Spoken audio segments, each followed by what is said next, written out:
So welcome to the first ever Zoom AGM. As you all know, I'm the chairman of the Paget Association, so I'm just going to go through the agenda. So what I'm going to do is share my screen, which I hope works. Can you see that, everyone? Yeah. Yeah. Okay, I'll go to presentation mode. Okay, so here's what we're going to do. We're going to first deal with the minutes, then I'll show some screenshots of the financial report, or the accounts actually. The financial report was in the paper. I'm looking for a motion to reappoint Weaver and Struthers as the independent examiners. We've been with them for a wee while, quite happy with them. I'll go through the revisions we sent again in the papers to the Constitution. One of those was to allow us to have remote meetings in view of COVID.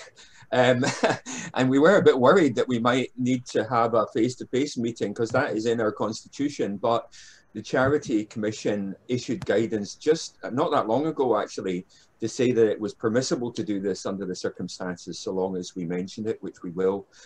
I'll just have a slide on what we did last year.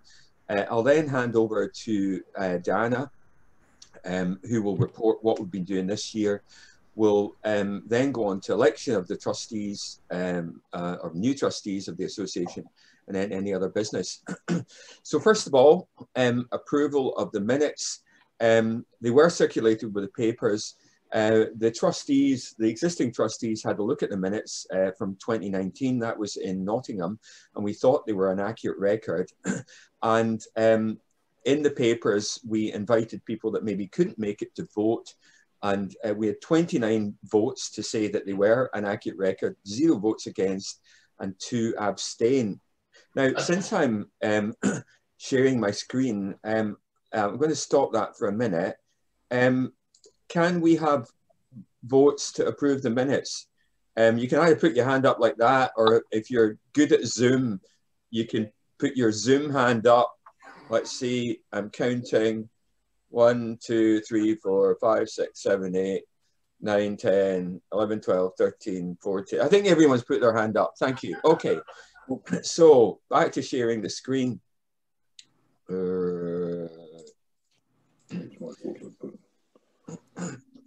So back to sharing the screen. And so I'll put forward the motion to approve the minutes. Can someone second that, please? Second that. Thank you. I don't know who that was, but who was that? Keith Charmer. Keith, sorry, Keith. Then, thank you, Keith. Nice to see you. Well, nice to see you now. What I'm showing in this slide are details of financial activities year ending 2019. And the area with the red box around it is 2019. And for comparison, you can see what the numbers were in 2018. Without going into detail, if you look at the bottom line, the total funds available at the end of last year were pretty good. We had 1.3 million as compared with 904 the year before. And that increase was mainly due to legacies, I think I'm correct in saying. And this is just another more on the same thing. So our total assets are at present 1,324,003, of which 1,140,551 is unrestricted funds and 183,452 is restricted funds. So full details of the financial report were circulated. The annual report, which we have to submit to the Charities Commission, and we did submit to the Charities Commission, wasn't circulated. But I know from looking at the papers, members had an option to request a copy of that. I'm not sure. Sue, did we have any requests for a copy of that? Can I ask? No, we didn't. We didn't. Should I say, if anyone that's online wishes to have a copy of that, if you could contact Sue, then we'd be happy to send it. But what we are hoping is that we will have we would like to put forward a motion to approve the annual report and accounts from 2019. If you looked at the votes we had from people that sent back their slips, we had 30 votes for, 0 votes against, and 1 to abstain. I'm just going to stop sharing. Can those press? Don't vote twice, by the way, if you send in a... and I know who voted. So can we have a hands up if we agree to... I think everyone's putting their hands up. So Rob Layfield, you get your hand up. Thank you as well. Okay. So we will approve those. Okay. So far, so good. Now, hang on. I have to share my screen again. Sorry, it's a bit tricky, but doing my best. Okay. So so we're going to approve those. Can someone second it and shout out who you are? Not you. Yeah. Who was that? Keith. Keith, I'm very glad you're joining it today because you're being a tower of strength and seconding all the motions. Thank you, Keith. Where? Where's there?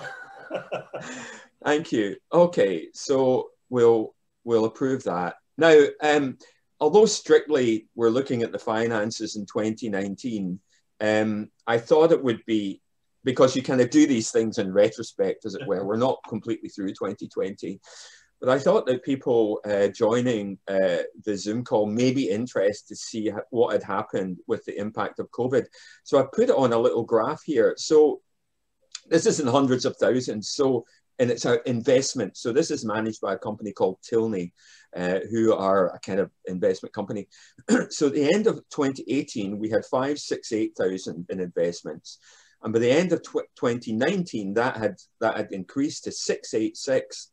Now, between December 19 and February 20, and this is really a direct result of the COVID pandemic, that had dropped 14%. So we'd gone down, well, almost £100,000, which was a bit worrying to the Finance Committee when we looked at that. But thankfully, things have improved a bit. So by June, they were at 642. By end of September, 657. Obviously, we now have a kind of second wave of COVID, but so who knows what will happen. But at the moment, it's not looking too bad. So I'll close that down. I don't know if anyone wants to make any comments. If you do, put up your hand. But I just thought that would be of interest to everyone. I can't see any hands up. So basically, the investments are looking, let's say, not too bad. And even at the worst of COVID, the drop wasn't disastrous. We did discuss this at the trustee board the other day. And apparently, I see that Sir Henry Paget is with us, who knows about such things. And we were told by Tilney that one of the most important things was who gets elected in the USA onto what happens to stock markets. So, so who knows what will happen there.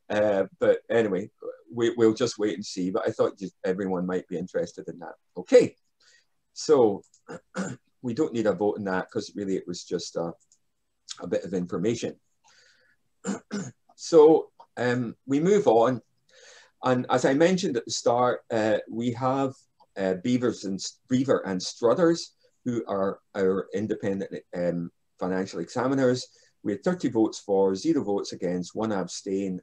And the trustees feel they're a good company. We should reappoint those as the financial examiners. Again, I'll come back. So we already have 30 votes in favour. Anyone voting for that? Thank you, Rob. Yeah. Everyone? Anyone not voting for that?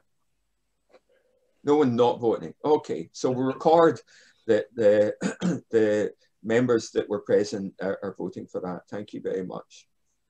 Now, the next bit, I'm just about to share the screen, is we have made, well, we wanted to make some changes to the Constitution. And what I've done is I have, I'll just, where's share screen? I'll just go through those. Again, these were all highlighted in the documents you got, but I thought it'd be worthwhile just going through them. Mostly, it was just clarification of who, like we had an honorary president. We still have an honorary president, Graham Russell, but it didn't say in the Constitution what an honorary president should be like, what the contribution should be. So we changed it slightly, the aims, point 2.2, to raise awareness about the condition, i.e. Pagets, within both the medical and allied health professions amongst the general public, and to provide support for people with Pagets. It previously said the relief of persons suffering from Pagets, which didn't seem modern day English, so that's a fairly minor change, but I think this is, we do a lot of supporting people with Pagets. We mentioned the honorary president, and the honorary president will be co-opted on the board by a majority vote of board members, and this just really states what an honorary president would like, someone who's made an exceptional contribution, Paget's disease of its treatment. And I think Graham Russell certainly has, with the work he does in the bisphosphonates, and the honorary president can serve 5-year rolling terms of office. So that was the first change. We have done we suggested a little bit of a change in the way board members are elected and re-elected. Previously, board members term would end each year, but then could be elected a third at a time, and it was quite complicated actually. So what we thought would be reasonable is to say, okay, if you're a board member, you have a 3-year term, and you can have a second 3-year term and a third 3-year term. So that's 9 years, and you can have a 10-year term or 10 years of office.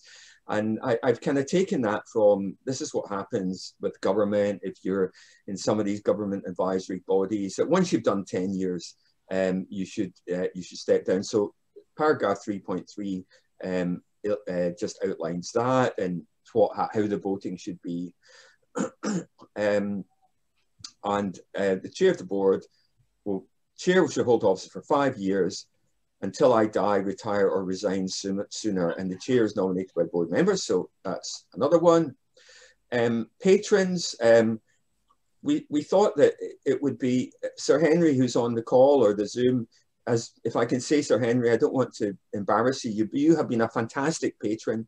You've really supported the society very well. You're always able, you've really attended the AGMs, and what we thought it would be good to say, you know, we're happy to keep you on as a patron as long as you kind of help us and at least attend the AGM every 2 years, or if you can't, have apologies.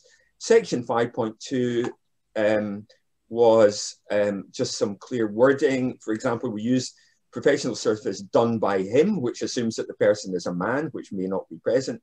So change the wording in that. And this, I again, taken out his instead of their. So it's kind of bringing the text up to the modern day. 9.7, provided always that under no circumstances. I read that and I thought, I have no idea what that means. So I changed it to under no circumstances, shall funds of the association. 10.2, we've added the fact that you can do electronic means, proxy voting, obviously in view of we're doing a lot of stuff remotely now. And crucially, we've changed the constitution to say that we don't need the AGM in person anymore or through attendance remotely by teleconference, video conference. So that is a change which we propose to, introduce. 13.1, there's just a slight change in the external auditors or examiners.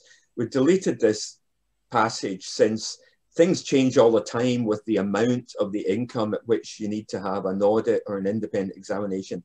So I think we thought this was a good way around. Just say they'll be externally examined by a qualified examiner according with the terms in the Charities Act. So basically that makes it current to whatever is present in the Charity Act, because these numbers have changed since that was written. Phew. Okay, so we had 27 votes to change the constitution. We had 1 vote against and we had 2 abstain. and I'd like to propose a motion that we do change for those present. And can I have a show of hands for those of you that didn't vote? 1, 2, 3, 4, 5, 6, 7. I think I've got 8 or 9 people. Thank you very much. So that's carried. Thank you. Thank you. Can I have a seconder? Keith, are you going to second again? Yes. Thank you, Keith. Only 2, please. We'll co-opt you onto the board as our seconder. Okay, that's great. Very pleased at that. Moving through. Sorry. I've just got one slide summarizing the stuff we did last year on, and then I'm going to hand it over to Diana, who's going to tell you what we've done this year. So let's share the screen.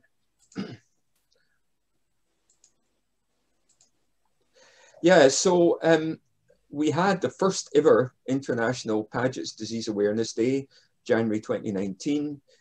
Clinical guidelines were published. We had a facts booklet published. We supported 3 research grants, 3 bursaries, again for research into Paget's. We supported the 50th anniversary of bisphosphonates meeting in Sheffield. That was run by Graham Russell and others. We supported a lot of patients. We've introduced a new database and website, and we welcome Jen Woodworth, a new full-time member of staff, to the association. And Jen, where are you? Can you stick up your hand? There she is, there in the middle of my screen. So, and Jen has been a fantastic addition to Sue and Diana, who are long-serving and very valued members of the association. Diana, could I perhaps hand over to you to kind of discuss, oh, hang on, I've got one more slide, which says I'm going to hand over to you.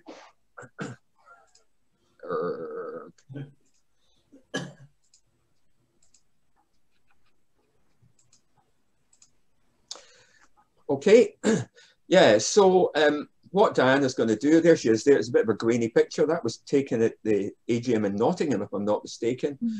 And Diana's going to update us on what we've been doing this year. So Diana, over to you.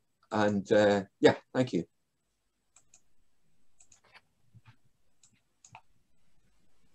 Okay, can you, oh yeah, there we go. Okay, so hi, I'm Diana. I look after the information and support services for the association. Just going to share my screen with you.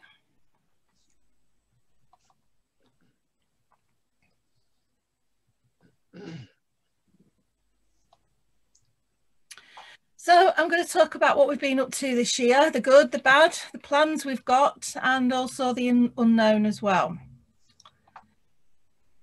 So everything that we do as a charity is to meet our aims. So to get involved in research, to encourage research and to fund research as well, to raise awareness and also to support people who have Paget's disease. And as Professor Ralston just said, 2019 was a good year. Nothing to complain about there. It went very well. And we arrived in 2020 and we all know what happened with the coronavirus.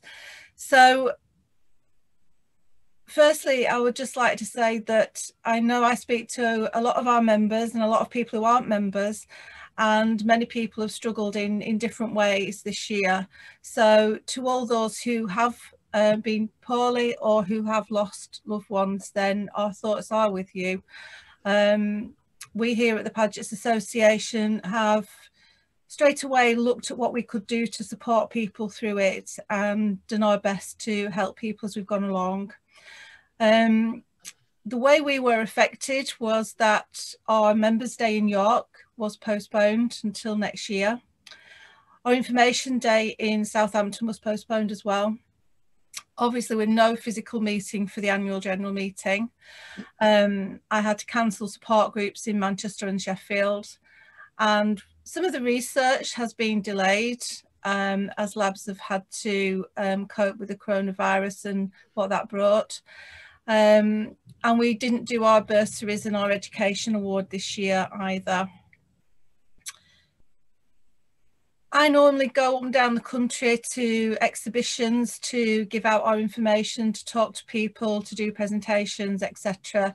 All that was cancelled, as were our members' fundraising events. They were also cancelled. Our investments, as Professor Ralston said, went down by about 14% in March. And the London Marathon, where we normally have a few runners, was postponed and it became a virtual event in October. Added to that, we had challenges of having to work from home, closing the office, returning only to get the post, and the new equipment that we needed to be able to do that, and the technology that we had to use.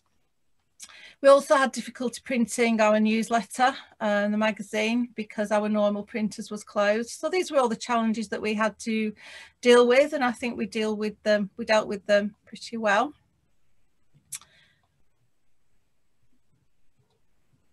We tried to give members more time to pay their fees because we realised that a lot of them were isolating and couldn't even go to the post office or the post box to send their membership fee. So we gave people more time to do that. Our investments thankfully did make some recovery, and we've continued to receive legacies, which are our main source of income, and also donations as well. We did have one runner in the virtual marathon. So shout out to Chris, who did run the virtual marathon this month. He completed it, and some of our other runners also managed to raise some money, even though they didn't run the marathon, and they will all be running in a future marathon. We sent a complimentary face mask to all our members, which we know was appreciated. And thankfully, there was no changes to the workforce, so we've all still been fully employed during this period. We have maintained the Paget's News magazine. We were able to get it printed. We were able to fund 2 new research projects, one concerning the genetic factors of Paget's disease, which we know are important, and also the excessive bone formation. So you'll be able to read about those in the November issue of our magazine.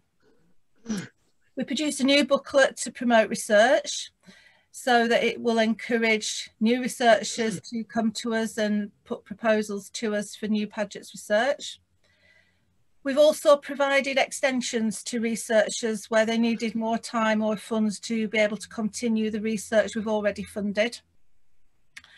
And we are in the process of producing a new professional booklet so that nurses, doctors, consultants have some information when they join the Paget's Association, and also I can give that information out when I go to the exhibitions as well.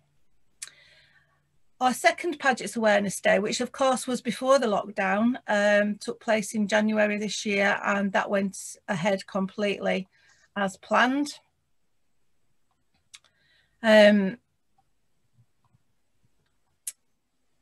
The 2020 Awareness Day focused on a documentary that we made at Norton Priory, and this was about the medieval skeletons at Norton Priory. If you haven't seen it, it is still available on our website and also on our channel on YouTube. It is absolutely fascinating, so I would urge you to go and have a look at that. We did support and fund some of the research there as well, and I'm pleased to say that last weekend it was also featured on The Bone Detectives on Channel 4. So Professor Layfield, one of our trustees, and Linda Fenlon, one of our members, also took part in that. So if you didn't see it, excuse me, it is still available to go and watch via All 4. So we continue with the good. We did increase support. I tried to increase support as much as possible. We continue to give out our information. Sorry. And we also produced a question and answer. Hang on a sec. I've just got a cold. We've produced a question and answer document for our website and for the newsletter about COVID and Paget's and delayed appointments, delayed treatment, etc. We also updated our website regularly with as much information as we could that was relevant, and we set up a closed Facebook support group, which is actually going really, really well. People from all over the world have joined that support group and are supporting each other through treatment, etc. And that is going fantastically well. We also gave people ideas of activities to do at home. So that was published on the website and in the newsletter. We also gave information about remote consultations and how to engage with your doctor online. And I maintained the nurse helpline as well. Excuse me. So this is just a couple of slides about the nurse helpline. We, on the left, it's going back to January 2011, and on the right to June 2020, so that you can see that the contacts to and from the helpline have steadily grown. Sorry. So the last 6 months on there up to June, you can see a steep rise, and that is basically where I provided extra support to people. So people normally contact me, but the orange is showing where I've tried to contact people who I know were struggling and needed support. This is just showing from 2014 on the left to June 2020 on the right, the way that contacts came to us. So telephone is the blue, orange is the email. So most of the contacts came via email and telephone, and we are having a growing number coming by social media. So the graph on the far right is just the first 6 months of this year.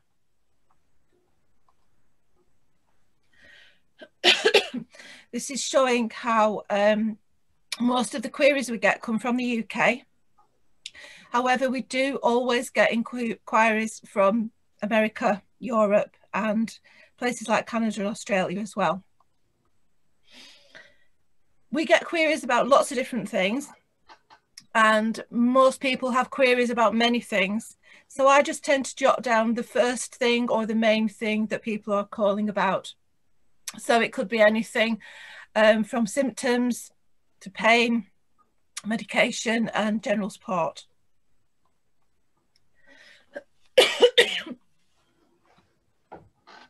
So just moving on to 2021, a quick look at what we're doing. We're rerunning the things that we were going to be doing this year. So we hope that some of you will be able to join us in York and Southampton. The York event is planned for the 9th of July. Our information day in Southampton will be in the autumn, as will our AGM. And I'm hoping that I can return to going to exhibitions, educational events, etc. as well. There's going to be new funding available for project grants. We're going to also be funding new bursaries and educational awards. All that information will be on our website soon. And just yesterday we were discussing some new funding, so some new funding for research, and that information again will be on our website soon. I'm also planning to update our investigations booklet as well, in line with our current guidelines, and continue to provide information and support services as we have been doing. And also I hope to resume support group meetings as well.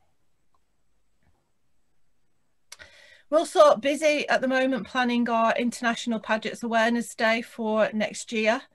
It's going to be based on the treatment story, so the treatment of Paget's disease. We're starting the campaign in November and moving into January with some videos, some interaction with GPs, and we've also got a James Paget t-shirt that's on our website as well that we hope people will wear on Paget's Day. So the treatment story, we're going to be interviewing, or I should say Professor Ralston has been interviewing several people who've been involved in the development of bisphosphonates. So we started with Professor Graham Russell, our president, and we looked at how bisphosphonates were developed, and we're going to go and look how they were first given to patients, how helpful they are for patients now, which is very, and also back into the lab, and what future and current research means for patients. And all that will be on our website, on our social media, and on our YouTube channel as well. Of course, we don't know what we don't know, and we really don't know what's going to happen with the coronavirus in the coming months. But all I can say is that the Paget Association, including myself, are absolutely 100% ready to deal with whatever comes our way. And we will continue to provide support as much as we possibly can in any way that we can. Just as Anne Stansfield did in the 1970s when she set up the charity will continue to evolve. We will adapt to whatever is thrown at us, I'm sure. And the main thing is that we will change patients' lives for the better. So that's it from me. And we just hope that 2021 turns out as well as we expect and we can continue with all our plans.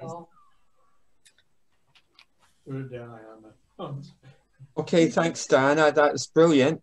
Yeah, I'll second that about 2021. Now, I'm sure Diana would be happy to take any questions if there are any. As you can see, we're kind of doing the best we can under the circumstances. Can't see any hands up either in the Zoom pane or so. Diana, thank you very much.